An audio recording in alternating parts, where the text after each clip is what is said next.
సమకాలీన పరిస్థితుల్లో విద్య నేర్చుకున్న వాళ్ళందరూ కూడా విఘ్నులే, పోరాట పటిమ కలిగినటువంటి వాళ్ళందరూ కూడా క్షత్రియులే, వర్తక వ్యాపారాలు చేయగలిగినటువంటి సమర్థులంతా కూడా వైశ్యులే. ప్రతి చిన్న పనిని ఇది నాకు సంబంధించిన పని కాదు అని అన్నీ మన మీద వేసుకొని అన్నీ మనమై చేసేటువంటి పనుల్లో మనందరము శుద్ధులమే. సమాజం అనాగరికత నుండి నాగరికత వైపు వచ్చినప్పుడు శరీరంలో ఉన్నటువంటి అన్ని అవయవాలు ఏ రకంగానైతే సమగ్ర శరీర నిర్మాణంలో పనిచేస్తూ ఉన్నాయో, ఈ యొక్క సమాజ నిర్మాణంలో కూడా అన్ని కులాలు మమేకమై పనిచేయాల్సినటువంటి అవసరం ఉంది. కానీ ఎక్కడో సామాజిక సమతుల్యత లోపించింది. కాబట్టే ఈ యొక్క కులాల వారీగా, ఈ యొక్క మతాల వారీగా ఈ యొక్క సమాజం విచ్ఛిన్నతకు లోనైంది అనేటువంటి విషయాన్ని మనం గ్రహించాలి. మరి మనం ఏం చేయాల్సినటువంటి అవసరం ఉంది అంటే, మనందరం ఇక్కడ మేధావులు ఉన్నాం. మేధావుల మౌనం సమాజానికి ఎంతో ప్రమాదం. మేధావులమైన మనం ఈరోజు నిశ్శబ్దతకు లోనైతే, స్తబ్దతకు లోనైతే సమాజంలో చైతన్యం రాదు.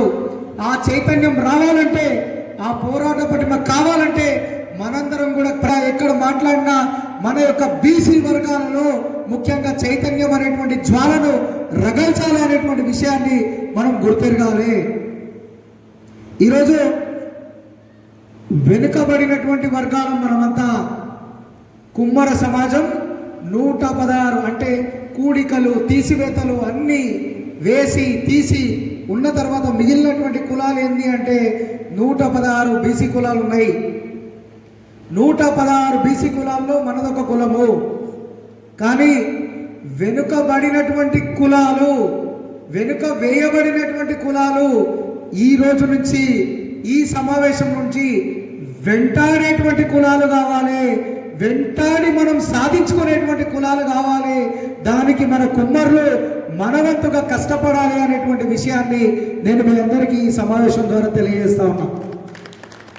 కేవలం మన కులం ఓట్లతోనో, కేవలం మన కులం ఒకటైతే మనం ఏది కూడా సాధించలేము.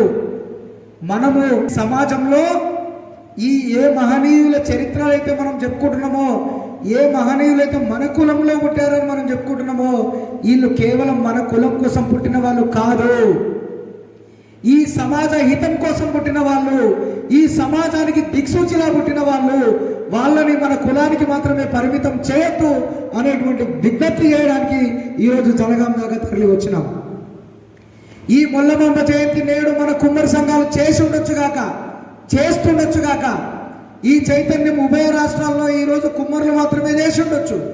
కానీ ఈ సంవత్సరం తర్వాత వచ్చే మార్చి 13న కుమ్మర మొల్ల జయంతి సమాజంలో ఉన్న అన్ని సామాజిక వర్గాలు చేసే విధంగా మనందరం కష్టపడాలి అనేటువంటి విషయాన్ని బుద్ధిజీవులమైనటువంటి మనము ఈ యొక్క సమాజంలో చాటవలసినటువంటి అవసరం ఉంది.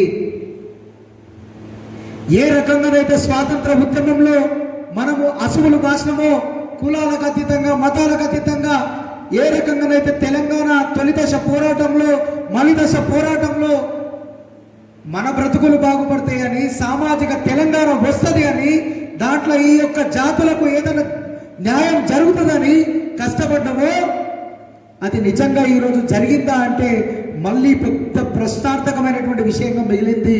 మళ్ళీ మనం అదే దీక్షలు చేస్తున్నాం, ధర్నాలు చేస్తున్నాం, మన వాటా కోసం కొట్లాడుతూ ఉన్నాం. కాబట్టి ఈ మొల్లమాంబ యొక్క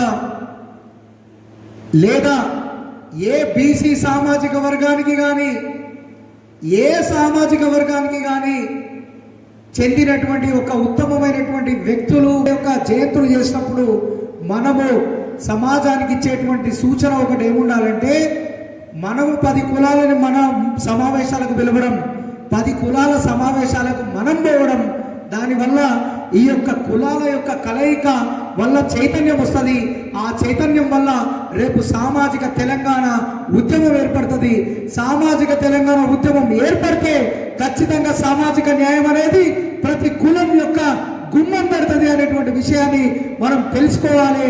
దాన్ని గుర్తెరిగి మనం పనిచేయాలనేటువంటి విషయాన్ని తెలియజేస్తూ నాకు ఈ అవకాశం ఇచ్చినటువంటి మీ అందరికీ కూడా పేరు పేరున ధన్యవాదాలు తెలియజేస్తూ ముగిస్తా ఉన్నా.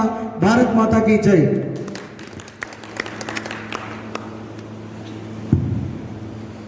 ధన్యవాదాలు శంకర్ ప్రజాపతి గారు.